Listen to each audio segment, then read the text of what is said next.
Standby please, electric sound, wardrobe, wig, stage management, stage crew, flyers and all technical departments.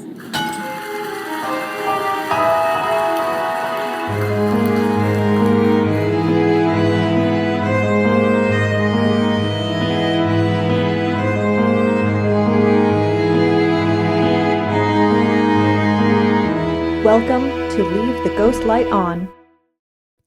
Well, hello. Hello. Welcome to another episode, installment, whatever you want to call it, of Leave the Ghost Light On. I'm Danica Janelle, and always with me, It's you. Jill. Yay. Sorry, I thought you were going to say my name for a second. So I was like, oh, man. Some girl. Okay. How are you feeling today? Any better from last Getting week? better. Yeah. Getting better. Yep. I'm still... the phrase that I keep using is I feel like wilted spinach because I'm like really tired, but I'm getting better. So I'm not like nice fresh spinach, but I'm not like overcooked and soggy. You're tired but healthy. We'll get you to fresh spinach soon, hopefully. Yeah. Oh man, what's new with you? Anything going on?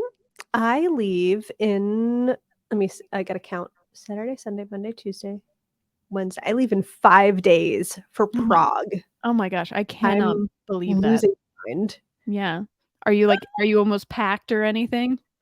Well, okay, so I've got my spreadsheet because I'm a lunatic, and it's okay. I sent you our spreadsheet today. But that's like for smart people and like budget things and that kind of stuff. This is like, this is a category for the type of shirts. This is a category for the type of underwear. This is a category for toiletries. Yeah. I'm a lunatic.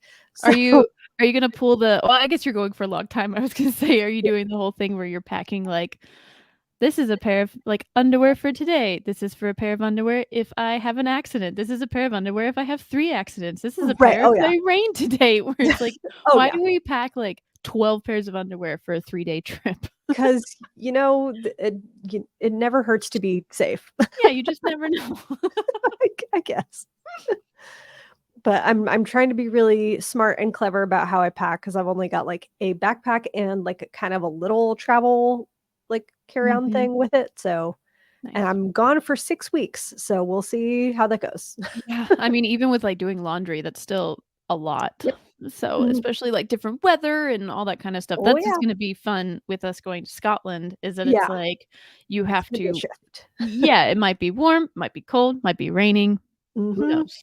So kind of have to be ready for everything. So but that's so exciting. Where are you? Are you going anywhere before Prague or are you flying straight to Prague? Oh, well, technically I have a layover in Paris. Oh my gosh, that took me a second. Paris. No, I heard Barry. Oh. It's like, where's Barry? There you go. Get my plosive P out. Petty. That's my phone probably didn't like that. But it'll be fine. Nice. No, that'll be so not good. A huge fan of Paris, but Yeah, I've never been. I was gonna, when we were originally planning this trip, I was gonna try and go to Paris, but I was so excited because everything was so cheap and flights were really cheap. And then all of a sudden my Instagram decided to remind me that the Olympics are going on right when I was going to be there. Yep. That's a terrible idea. Yeah, I'm so glad I didn't end up doing that because I was close. I was close to just buying it. Nope. So, because I think the flight was going to be like, I think it was like $300. Oh, shit. Like a direct from Vegas to Paris, or not a direct, sorry, like Vegas to New York to Paris. Whoa. And so, yeah, that's why I was like, I'm jumping on it. And then my Instagram was like, maybe don't. Maybe not. Well, I'm glad you didn't do that because that would be wild. Yeah. Well, and that was when I was going to come and visit you too, as opposed to like now we're going on travels of our own. So, travels together of our own. So, but yeah. Yeah. And what's new with you?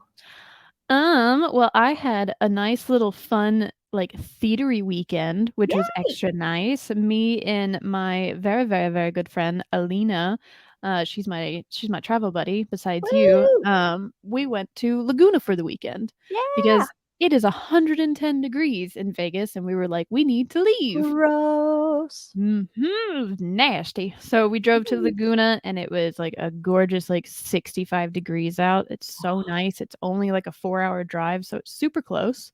Oh, And it was good timing because one of my good friend Matt is in a show. It's closed now, but he was in it's right behind me, my playbill. That one.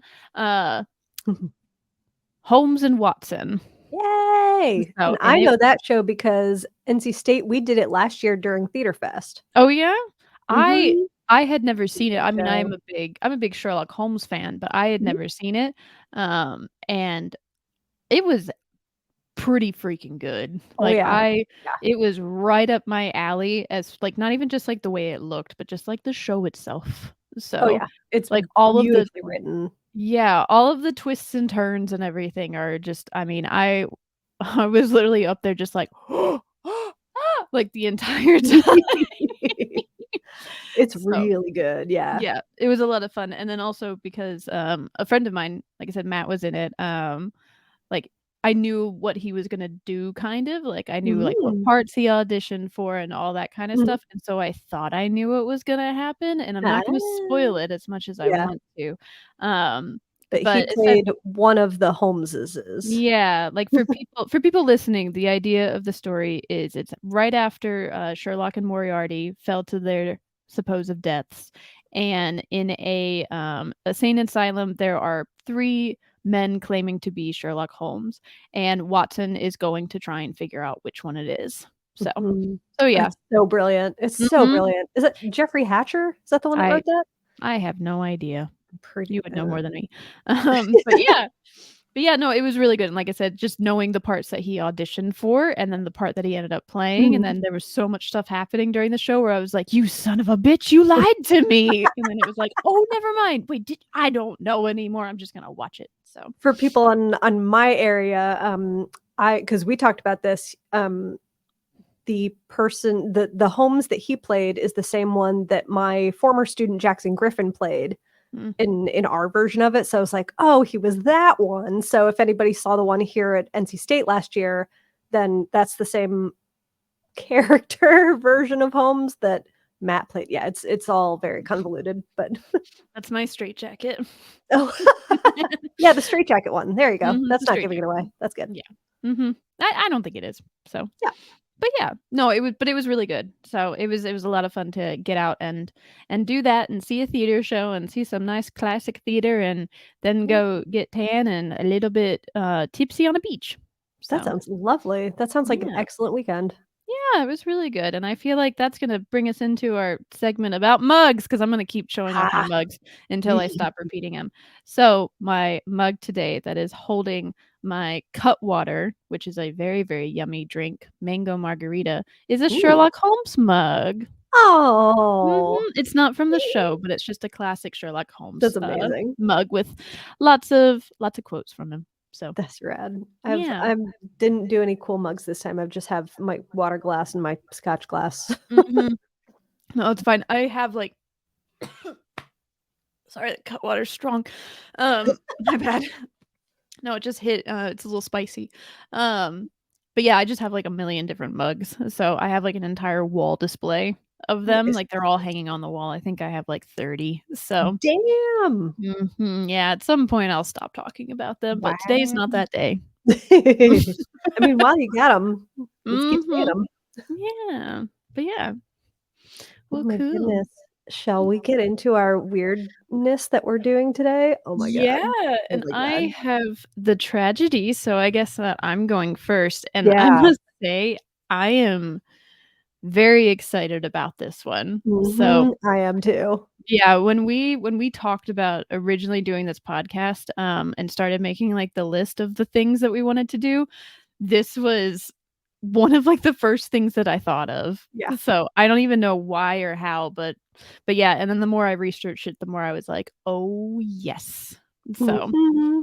so And it's a I feel like tragedy. I know a little bit about it, but I'm Mhm. excited to learn like the full story. Yeah, you're gonna learn a lot. So yeah. This one is what I would call a doozy. Woo! So today I'm going to be talking about the Lyric Theater. So the Lyric Theater is going to take us back to what is my favorite area to talk about. We're going back to Broadway. Woo! Ooh. So the Lyric Theater is on 7th and 43rd on Broadway. It opened in 1998, and so it's actually the newest theater on Broadway. Wow, cool. Yeah, it's pretty new. However, though, it was built on the foundation of two old Broadway houses. Okay. So those two are the Old Lyric, which was built in 1903, which was the same as the New Amsterdam, Oh. and the Apollo Theater, which was built in 1920. Hmm. So both theaters, the Old Lyric and the Apollo, were pretty successful when they opened, but once again, the Great Depression did a number on all of these Broadway theaters. Apollo and the Old Lyric also kind of started to like fall into some disrepair. So, and in the same way, they all kind of became movie theaters, and one of them became a burlesque house. Ooh. So majority of the films, I didn't realize this when I was researching the New Amsterdam, but apparently most of the theaters were actually showing pornography films. Hell yeah. Yeah, scandalous. So, once again, those theaters just kind of fell into the same, way that all of the other ones did. And so in 1996, they decided that it was time to construct a new theater. So they had kind of thought about this all through the 80s and the 90s of like what they wanted to do with these two old theaters. And in the end, they decided that they were just going to demolish them and build a brand new theater on top of their foundations. Okay. Yeah. So in 1996, the reconstruction of the Lyric Theater started. And before they did any demolition, they removed 190 tons of plaster decorations to move into the new theater. And then the Apollo's proscenium arch, box seats, and ceiling dome were removed, and the medallions of Zeus from the Lyric proscenium was removed. Cool. So all to put into their new one. Cool. So the Lyric Theater actually opened as the Ford Center of Performing Arts. So okay. can you guess who their sponsor was? GM. Yeah, Ford Motors. Yeah. So they were sponsored by Ford Motors. So it reopened as the Ford Center of Performing Arts. And when it opened with the original Lyric facade on 43rd as well. So aside from everything else, all the walls, the facade was still the same. This theater had 1,821 seats. Jesus. So it is the second large venue, which is second to the Gershwin, which Yeah, the that makes Gershwin sense. is where, Gershwin is where Wicked Oh, is. Wicked, yeah. Yeah. So I thought this was pretty cool. They have over 180,000 marble mosaic pieces that are covering 650 square feet of wall and floors. Holy crap. So their first show opened in 1998. And do you have any idea what it was? 98. Cats. No. When did Cats open? I felt like that opened way later. Hold on, let me take like an actual educated guess. I don't know. Ragtime. Oh, Ragtime. Oh shit. Okay. That's a recreation, right? Or not a redo, right? Yeah. Yeah, I was like, Ragtime feels like an older show. I don't think that was written. There's a big history there, but yeah. Okay, I figured it. Beautiful show. Oh my god, I love that show. Yeah, he played the main guy in it. So Cole House. Good. Oh yeah. Oh. So again, because of the sheer size of this brand new theater, it had a lot of issues keeping shows in it. So Ragtime opened but didn't do great, and essentially a lot of musicals and straight plays didn't want to come to the Lyric because they just couldn't sell the seats. So this is a big ass house. Yeah. And so during that entire time, they basically went through a lot of different changes. They changed to the Hilton Theater and then to the Foxwood Theater. So basically just whoever was sponsoring it. But many shows came and went since 1997, some of which are Chitty Chitty Bang Bang, How the Grinch Stole Christmas, and Young Frankenstein. Ah, okay. Yeah. So here's another trivia question.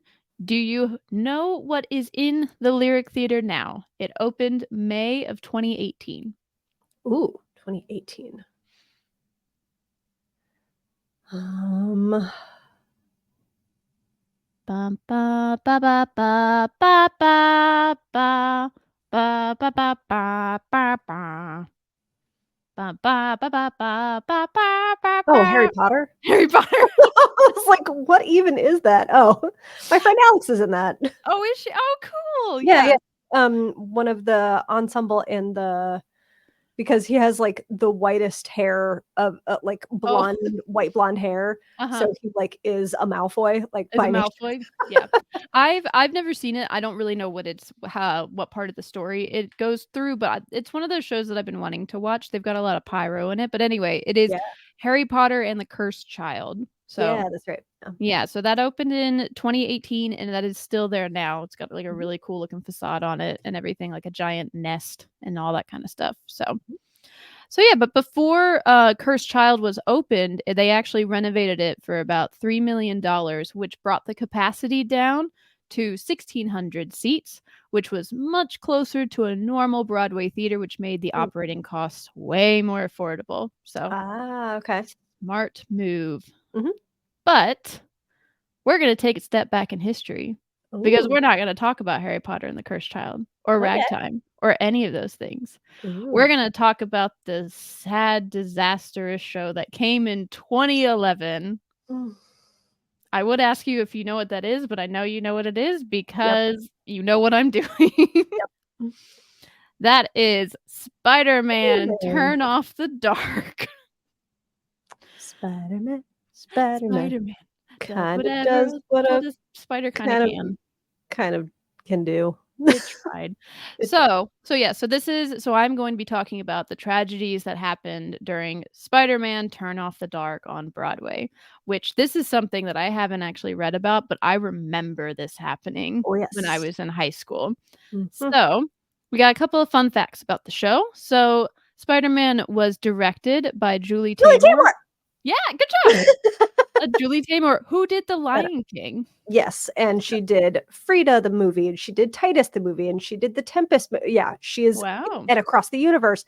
I fucking love Julie Taymor, and that's why this makes me 10 times Mhm. more upset. Is just Yeah. because like she is such a profoundly good director, and one of the only like well-known female directors on Broadway. I mean, she comes from money, but whatever. Mhm. But she is still like one of the only well-known female directors on Broadway. And I was like, I fucking hate that this was her just because of all this shit. But I know, okay, it's go like, on. what But I do happened? love her still, Yeah. in spite of Well, this. I feel like a lot of these people have redeemed themselves a little bit. But anyway, I don't know why, but I think this is so funny. Do you know who did the music for Spider-Man?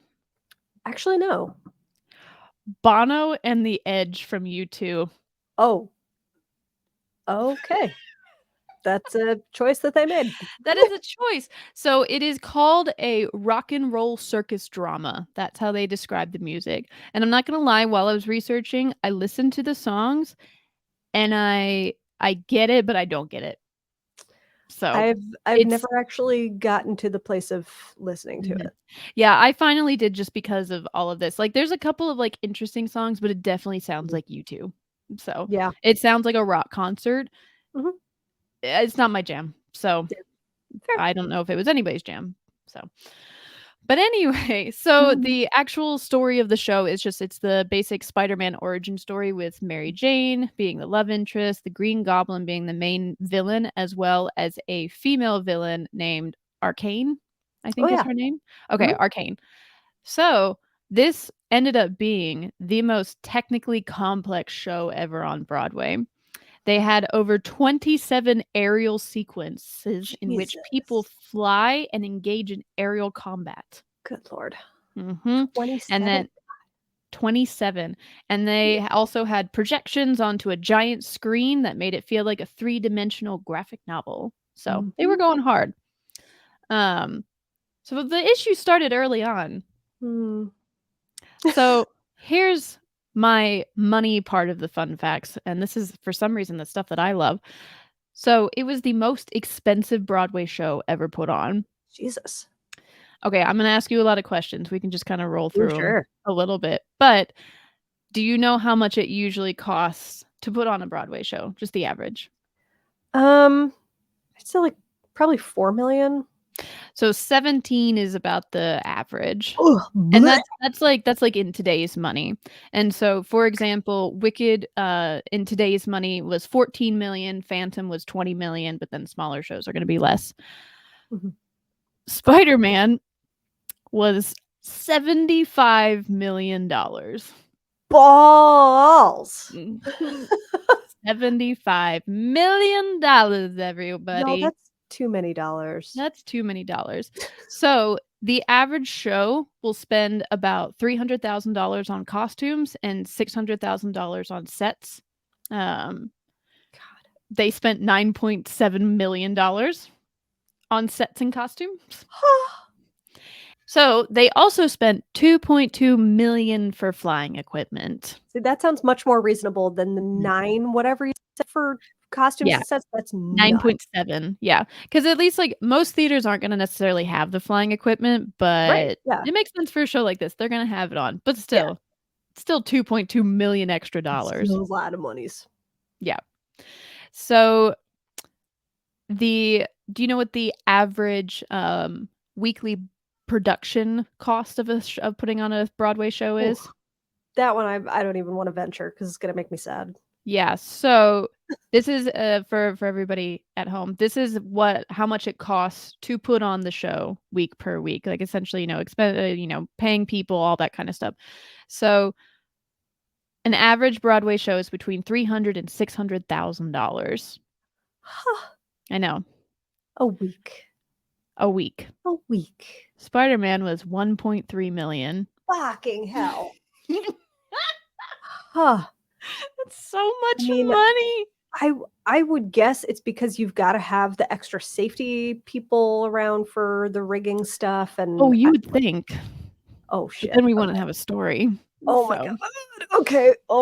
I'm gonna stop now. Okay.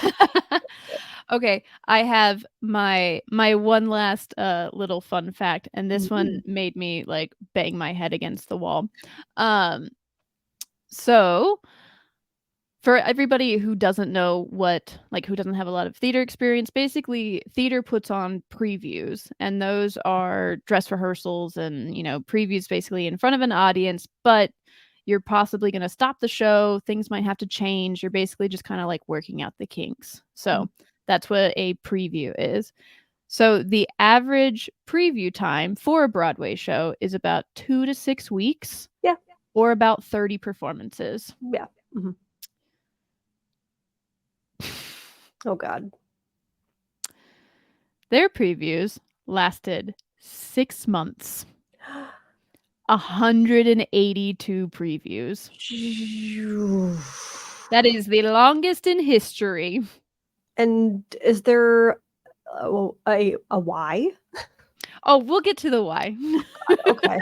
Oh, I was hoping Yeah. there was, but okay. Oh, yes. So the average is 2 to 6 weeks. They took 6 months. So 30 performances versus 182. Cripes. So their previews lasted from November of 2010 to June of 2011. Or June of 2011. So they started out really, really strong. So we're going to get to the reason that we're here today and what made this show famous. And that's all of the incidences that happened. Oh boy. So the first incident was maybe kind of looked at as a bad omen. The initial lead producer, Tony Adams, had a fatal stroke in 2005 while meeting with The Edge for the show. Oof, and so that feels like it kind of put a little bit of a dark spin on it a little bit. Yeah. But what we're really going to talk about are the stunts. Oh God. Yes, because it's Spider-Man, so there's going to be stunts. They're going to be flying all through the air and all kinds of stuff. So the show had over 9 Spider-Man stuntmen in the show. Ooh, that's a lot more than I thought. Okay. Yeah, 9. Ooh. So some of the stunts included flipping and doing parkour and floor work and all that kind of stuff, as well as flying through the air on a harness and battling villains over the audience. Yeah. Mhm. Yeah. I remember hearing that while it was, of course, in previews, and Mhm. because I'm pretty sure my professor Bob Hetherington was telling us about when he had gone to see it. Bob, Mm. um, Mhm. back in when it was in previews, and Yep. him being like it was super impressive, and like Mhm. yeah, I can't even imagine. Yeah. Yeah. I can't. I mean, I kind of can because I work for a show that does that, but not on Broadway. Yeah. So, really quick, again, I'm gonna kind of, give some layman's term stuff, but so they used to get people to fly, they use winches, Mhm. which for again layman's term, a winch is basically a rotating spool Mhm. driven by a motor that can either tighten or loosen a cable. Crankety, Mhm. crankety. Yeah. Yeah. Like in normal society, normal day, like it's going to be like on cars, like on trucks and that kind of a thing. So, but in theater, we use it to hoist stuff, or in this case, people. So, the winches could move actors at 40 feet a second, which is the equivalent of being hit by a car. That's so fast. Yeah. And the actors could fly around the theater at 40 miles an hour. This is where we ask the question, just because they can, should they? Should you? Yeah. Oh, Yeah. yikes. Yeah. I'm So a little already scared. I know. I am too. So obviously this was gonna be a very, very big stunt show. Mhm. This is where it starts to really kind of go wrong. So, Oof. essentially, the stunts that they were doing are stunts for film, not Mm. for things to be done in front of a live audience on a timed show. Like the stunts that you're doing in movies, it's gonna run differently than a live performance. Mhm. They also didn't have a full-time stunt coordinator. Sorry? Yeah.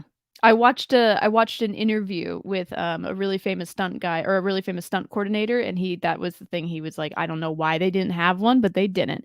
Essentially, the riggers those are the people who are gonna install and run the winches, essentially, they had riggers from the actual Spider-Man movie come in, install all this stuff, set it up, and then leave. Uh, d Describe my face, because this is how I'm gonna be feeling the whole time. Everybody who's a watcher, who's listening instead of watching, Danica just has a face of complete bewilderment and awe of confusion because that's exactly how we all should be feeling. I speechless already. Yeah.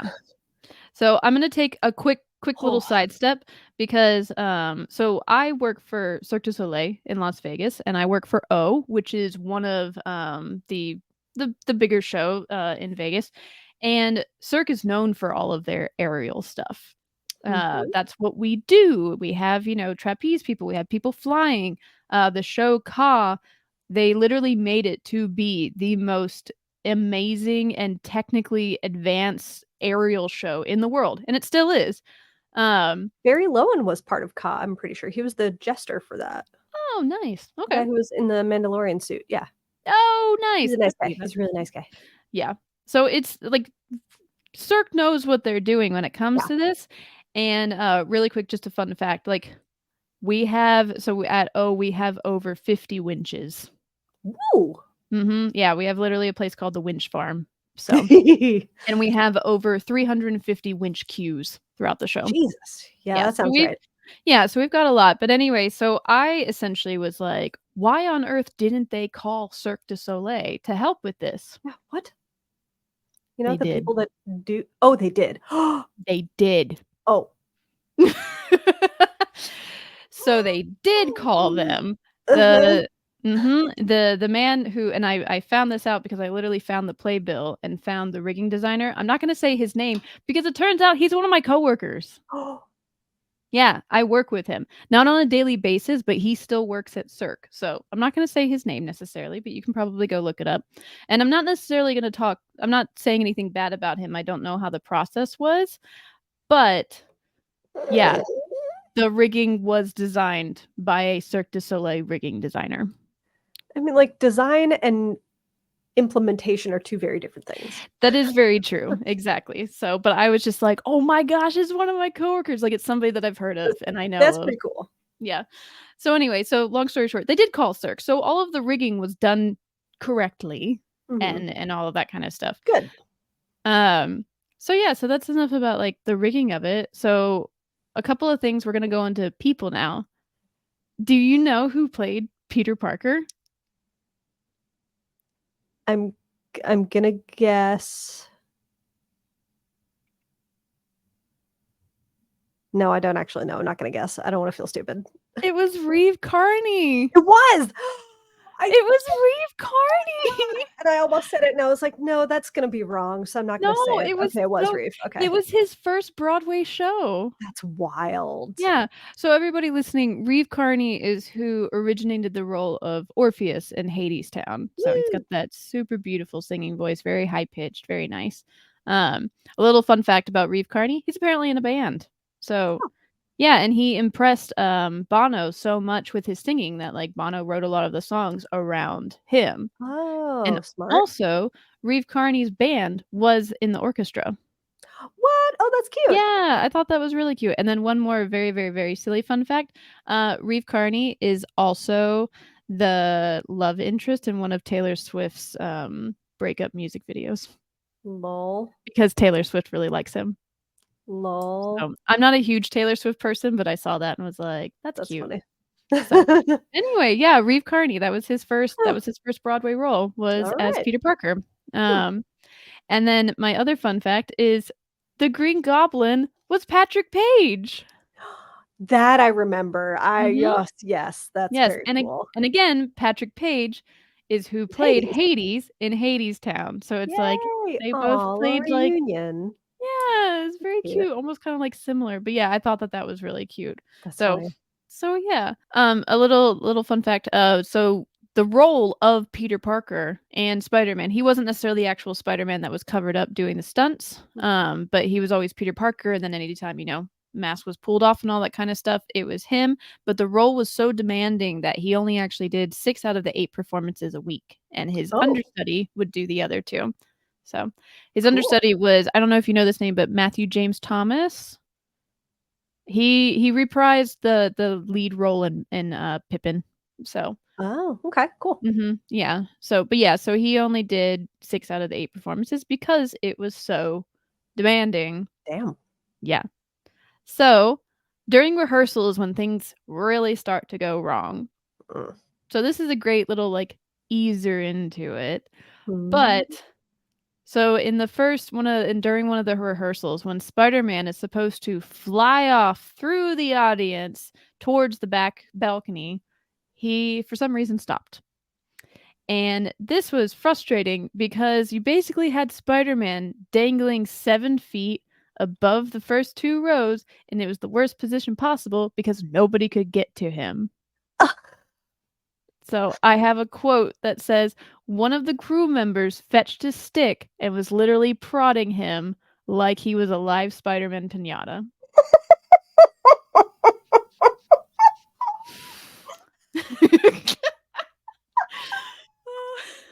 My God, what I wouldn't pay to see that. I know. Just him hanging out. So anyway, so that one was at least not devastating, aside from, hanging out in a harness for a while. Embarrassing. Is not fun. So, but now we are going to go into the tragedies and the stunts that made this show, I was going to say popular. That's not the right word. Famous. Infamous. Yeah. Exactly. So, again, all of these things, most of them happened during rehearsals. So, if you actually watch, because I tried to go back and watch some stuff, if you actually watch the videos of this show on YouTube, the trailer, there's a stunt where Spider-Man is basically catapulted into the air and lands right in front of a like huge like tilted part of the stage and like lands in like the iconic like Spider-Man pose. Yeah. So that injured 2 people within weeks of each other. So the first stunt double, Brandon Rubendahl, he broke his heel while doing that. Ow! Because it God! essentially catapults, like, again, it catapults you. It's that 40 miles an hour, 40 feet per second up in the air, and then you land Lamb. right in front of, or sometimes on, the slanted part of the Oh, stage. God. The second one was Kevin Abin. Yeah, Kevin Abin broke both of his wrists doing Oh the my exact God. same move. And the best part about that is that it was a demonstration for sales agents. Oh. Yeah, so that was Ow. an extra good look. Yep. The next one is November of 2010. So this is when they're starting their previews. Natalie Mendoza, who was Arcane, suffered a concussion during the first Ooh. preview. Ouch. Fuck. This one's not even during the show. This one, as somebody who was a stage crew, this makes me so mad. Apparently, a carabiner was hurriedly unclipped from a cable and dropped on her head. Whose dumb fault? I know. Honestly. Like, that was a stage crew person. Like, that's Yep. something where, like, if you do that at where I work, you get It's fired. Like, yeah. so Yep. you don't do that. But anyway, so she suffered a concussion from it, and then sadly she came back to the show a little bit too early. And Arcana does have stunts and everything, and she ended up doing a stunt in which she flips upside down and became horribly ill and had to leave. Oh God. Yeah, because Ugh. if anybody knows, when you have a concussion, don't be Don't flipping fuck with upside that. down. Yeah. Yeah. What? Yeah. So God. now I'm going to talk about the big one. This is the one that really, really made them famous. So just a month later, after the incident with Natalie, on December 20th, 2010, Christopher Turney experienced the worst injury and was hospitalized in a near-death experience. Yeah. So in the move where Spider-Man jumps off the Bookroom Bridge, he's supposed to stop and be suspended there while he saves somebody. Mm. In this incident, he jumped and his harness was not connected to the safety cord, and he fell 30 feet in free fall through the stage into the orchestra pit. Ah. The cord didn't snap. Someone just didn't tether him. Oh my God. Mm-hmm. How could you possibly make that mistake? I have no idea. I don't know who was working on this show, but he ended up breaking 4 ribs, 3 vertebrae, Oh. fractured his scapula, his elbow, and his skull. Oh. Yeah. So that's the big one. Like I said, Oh that my God. yeah.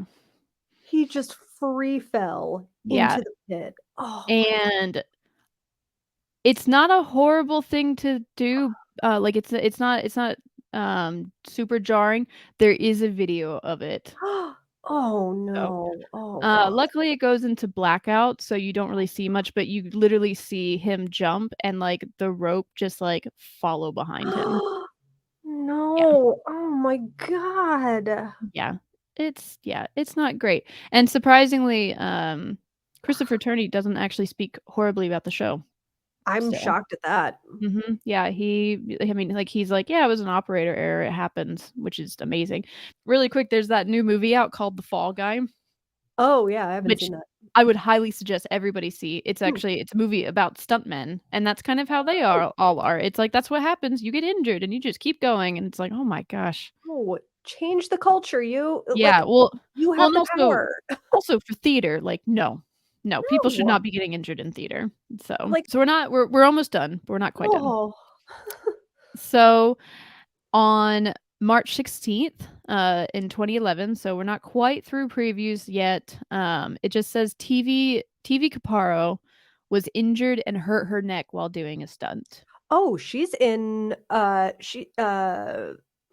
she plays I don't remember her character name now. She's in Across the Universe. Oh, okay. Now Now that you say that, I the think cheerleader. yeah, isn't she Who's the one who sings "I Want to Hold Your Hand"? yeah, Yeah. yeah, Okay. her. Yeah. Yeah. Oh, God, she's so cute. Yeah. And that I think that ultimately made her leave the show. So they went through a I couple of would imagine. arcanes. I know, right? So, and the show ended up opening on June 14th, 2011. So this injury This is the final one. This is the one that made me just woof. Oh, God. Because when I originally was doing my research about it, this one was just kind of like scanned over so fast. And then when I actually did like a little bit more research on it, like this guy's very open talking about it and all that kind of stuff. But I was like, oh, this one's not good. So originally when I read about it, it just said Daniel Curie suffered an injury to his foot. Okay. That's all it said. He just suffered an injury to his foot. And I was like, oh, that sucks. Probably like stubbed his toe. Like, I don't know. Right. Yeah. That is not what it was. Oh, God. So Daniel's stunt was actually simple enough. It wasn't even really a stunt. So at the beginning of Act 2, he is supposed to rise on a lift from the bottom of the pit of the stage. So in this incident, the lift began to move as usual when the Spider-Man music swelled and everything started happening, and the show started after being from intermission. He couldn't see, which was normal because he wore a blindfold. What? I don't know why. Probably something having to do with the show. So everything was dark, but again, this was normal. And he said that in a split second, something solid pressed down against his foot and then crushed it. His foot had become trapped between the lift and the stage. Oh my God. Yeah, that one makes me sick to my stomach. So, so this is, yeah, in multiple operations, surgeons removed 3/4 of his foot and replaced it with other tissue. Oh my God. Yep. So it was a bad one. Like it was, yeah. Fuck. So really quick, basically OSHA, which is Occupational Safety and Health Administration, found that the lift did not have any machine guarding to protect performers from crushing hazards as the lift is moving. Huh, that's maybe kind of a big deal, OSHA. Yeah. You should what? Oh yeah, the OSHA came in and did some work after this. Duh. So the reason that this one kind of makes me like kind of sick to my stomach and everything is because again, like the show that I work at, our entire stage is lifts. Ugh. Yeah, it's nonstop lifts. For anybody who doesn't know what O is, it's the water show where essentially the lifts go up and down through the water, so you can either have a dry stage or a wet stage or, whatever. But what we have are called tow bars. And it's exactly what it sounds like, where it's literally this extra little bar where if something is stuck in between the lifts as they're moving, it immediately stops everything. So it's called a fail-safe. Yeah. So I don't know if that's not normal for most theater lifts to have, but they didn't have it. So, and this poor kid's foot got crushed. And he, on the other hand, he on the other hand is not happy about it. I fucking hope so. Yeah, he is not happy about it at all.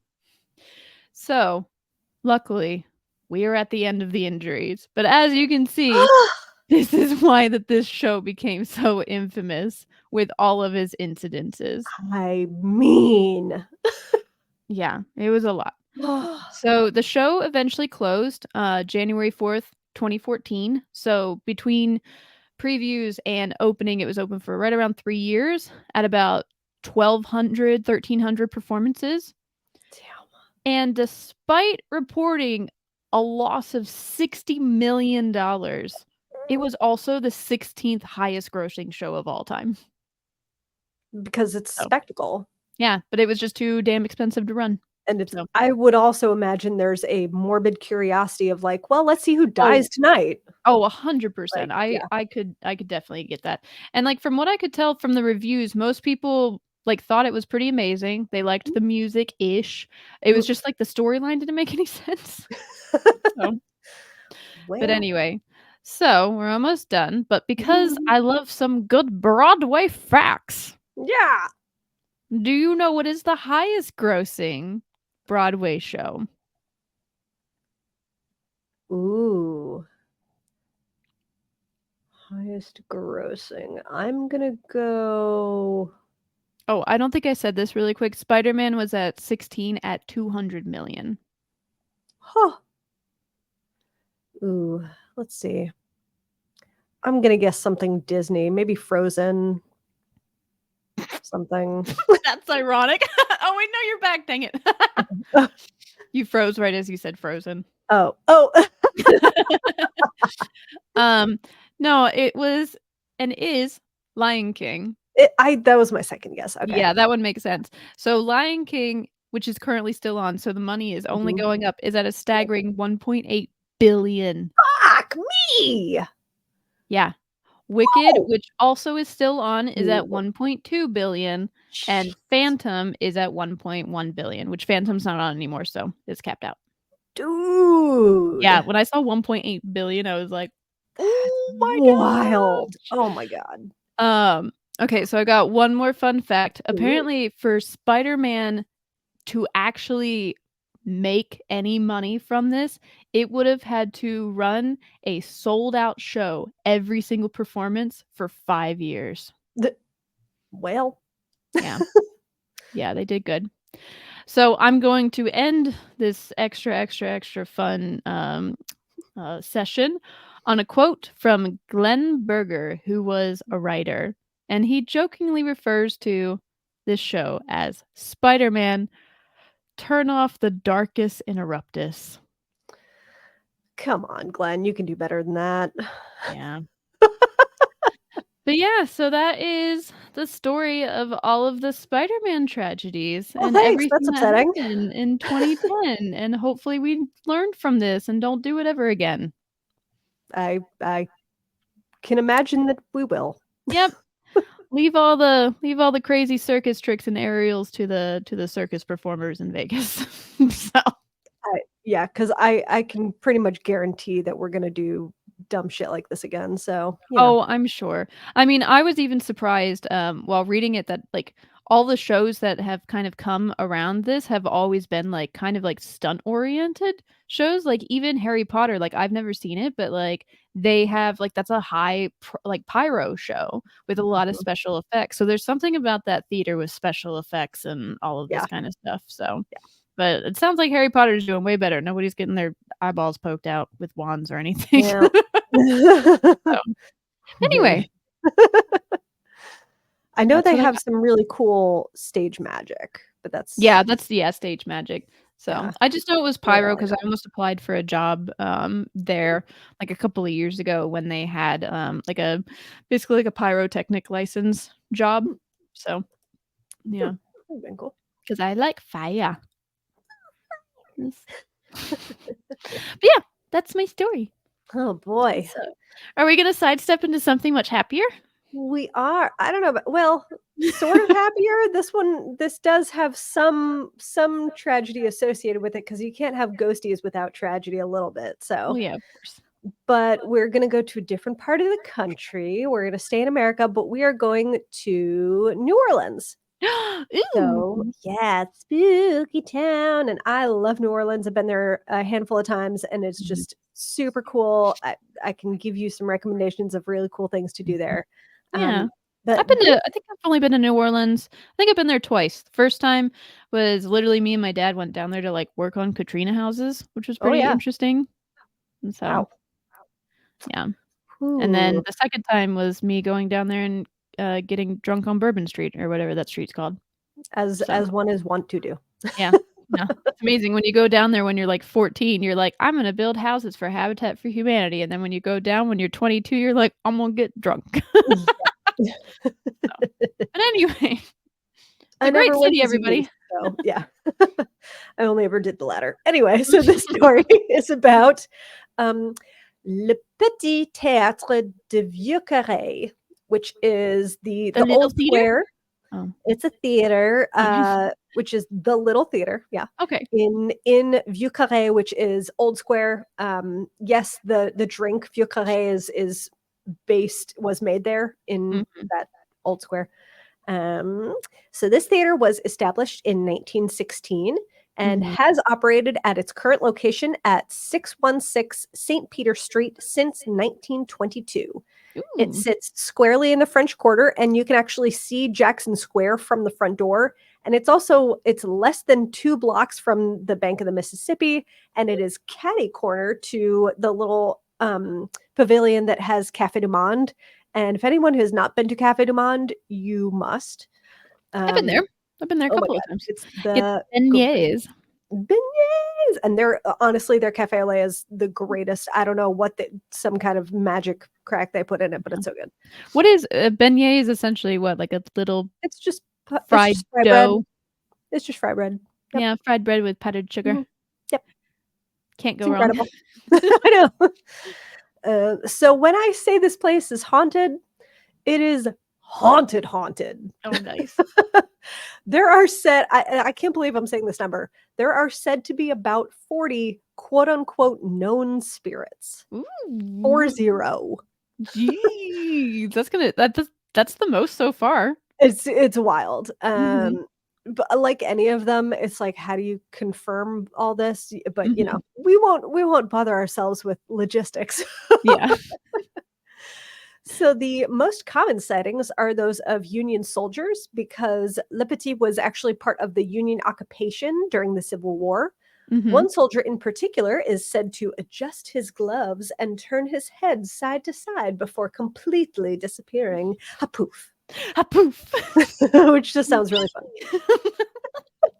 There's also an apparition of a nun who apparently disapproved of the comedy Late Night Catechism, which is about Catholicism. And Yeah.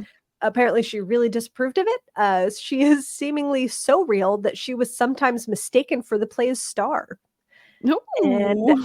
let's see. And then one secretary, oh, this is great. One secretary even claims to have been slapped really hard by this nun before she saw her disappear before her eyes, which I love. There's Oh, no no. explanation as to why she was slapped. It's just like, no. Yeah. I'm like, Like, what did you do? And you're like, I was slapped by a ghost. Why do you mean I have to have done something? yeah, she's a secretary. What did she do? Yeah. Oh, this poor Just rude. lady. Just rude. Oh So my there God. is only one confirmed death on the property, and Okay. that is one of an actress whose name was Caroline. She was supposedly, I love this phrase, making time with one of the maintenance men in the catwalks, which, come on. Well, at least do it on solid ground, like, first of all. Nah, catwalks are But fun. nope. No, thank you, because and this is exactly why she Oh lost no. her footing and fell from the catwalk and broke her neck upon impact. Oh no! What a way to Don't go. bang in the catwalk because you're 40 feet up. Like, just don't do it. Eee, Just gosh, bang what a on the way to ground. go. Making time with a nice little maintenance man. Maybe she was happy. I sure hope so. Oh, She got poor hers. lady. Mhm. But anyway, so the maintenance man apparently disappeared soon after that, leading to speculation that it may not have been an accident. But I'm like, Oh, maybe he was just freaked out because he just watched his lover fall to her death. But who knows? that's fair. Yeah, I feel like that could go either way. Right, yeah. And Caroline's ghost is often seen floating along the catwalk or backstage. She's Then like, there I know is, what's up with this catwalk. This yeah, is she's where I like, want to be. "Hey, this is the sexy catwalk. Do the Anybody else want to make time on the catwalk?" Then there's one. This one's weird because this one feels like one that somebody was just made up out of the blue. But here's an unconfirmed death of a bride-to-be who supposedly committed suicide by jumping off the side of the building, and people Oh. claim to see her standing on top of the roof or even seeing her reflection in the water of the fountain. But Mhm. one reason why I think this is probably baloney is this is a two-story building, and it seems very unlikely that someone Yeah. would die. Yeah, you'd have to You'd have to be like y swan dive, like yeah, you'd have to be landing a very certain and way, and so there that would be reported. yeah. Like, someone would talk about a bride, like, Yeah, I come was gonna say we love brides and especially distraught brides and all that kind of stuff, so yeah, someone would yeah. talk about it, yeah. Mhm. So that's why Yeah. I'm like, this is probably horseshit, but, Yeah. and then so more ghosties, there are claims of a black man who is sometimes referred to as a servant because he is seated on a low chair outside the door that leads into the theater because he is supposedly waiting for someone to come Mhm. out of a performance to wait on them. Yeah.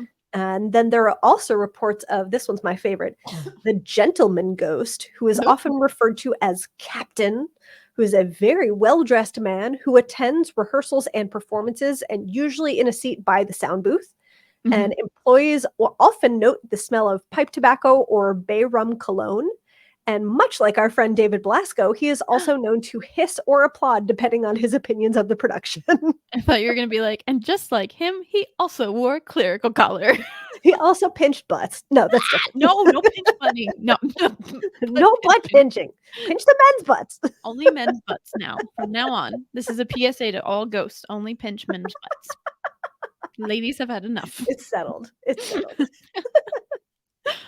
There's only one apparition who is supposedly feared, and he is that of a former manager. And it doesn't say was he a stage manager or some other type of manager, but he is alleged to have committed suicide in what is now the office lounge area by shooting himself in the head.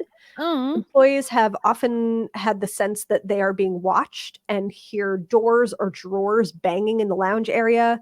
And some items like wallets go missing, and then all of a sudden they just like instantaneously reappear where they were not. Eesh. So that's pretty weird. Yeah. And then there's a former carpenter named Sigmund who it's unclear if he may have known Caroline or was just like working at the same time as her, but he apparently gets blamed if things go wrong with the sets. Oh, I don't know why people don't like Sigmund. I don't know what's wrong with him, but again, and- it's like somebody just builds a set wrong and they're like, nah, it was a ghost. It wasn't me. Sigmund, like, let's just put the blame on anyone but ourselves. Yeah. Don't Anyone take else. responsibility. It's blame the ghost. Yeah. Yeah. Blame the ghosty. And then, of course, there are some children ghosts for some reason, because why not? Yeah. It's New Orleans. So Who knows? got all I kinds of don't know. ghosts.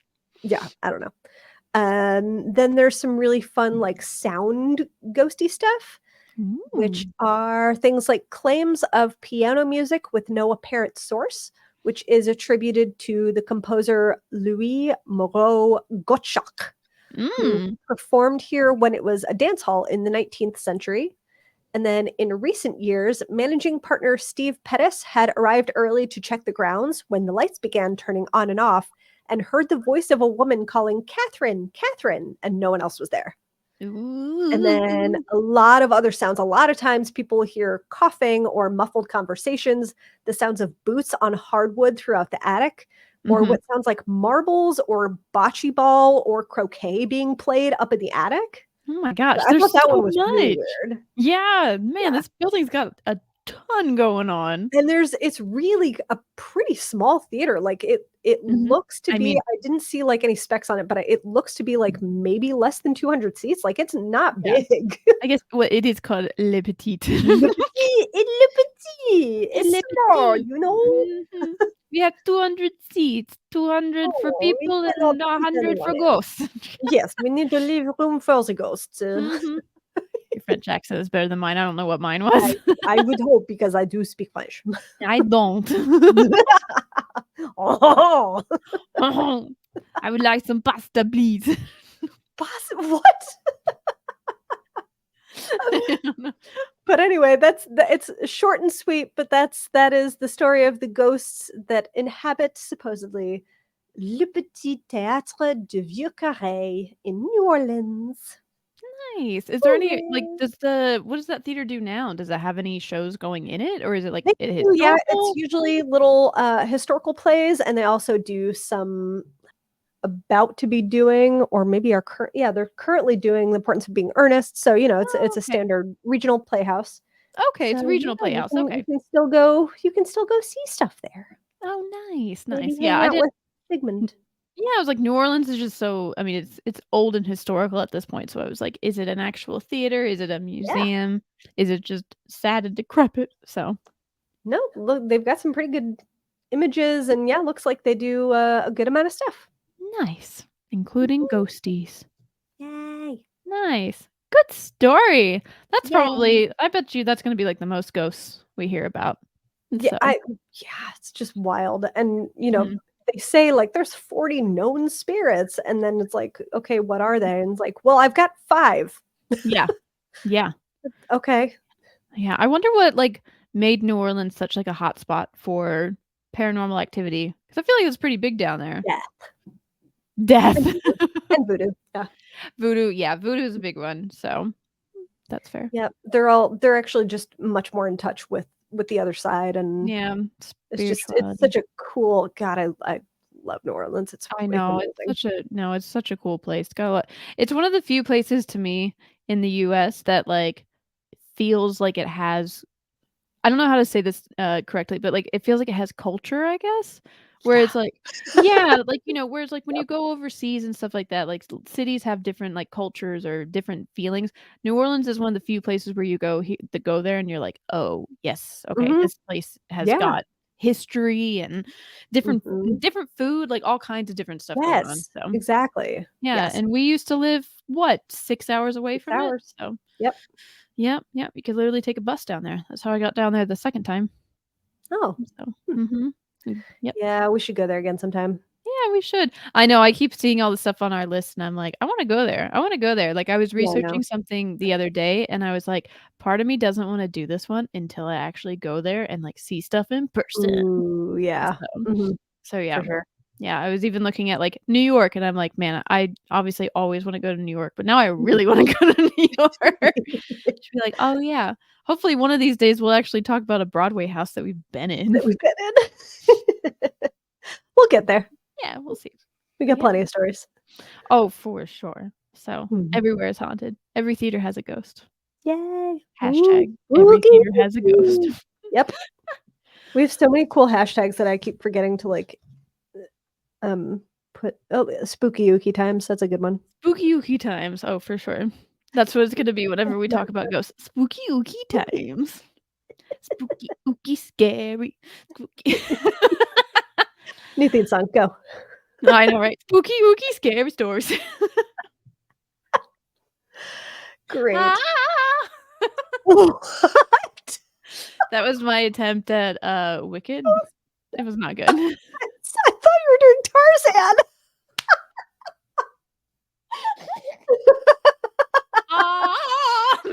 That's Tarzan. Yeah, they probably sound the exact same. Pretty damn good. Yeah. All right. Well, friends. Call it until next time. Indeed. It's so weird, really quick, to think that whenever this comes out, you're gonna be in Prague. Yee. I will share my stories. Tell us your stories. Oh my god, can't wait. Yeah. All right. Well, I'll see you in like 2 seconds. Okay. Until next time, don't forget to leave the ghost light on.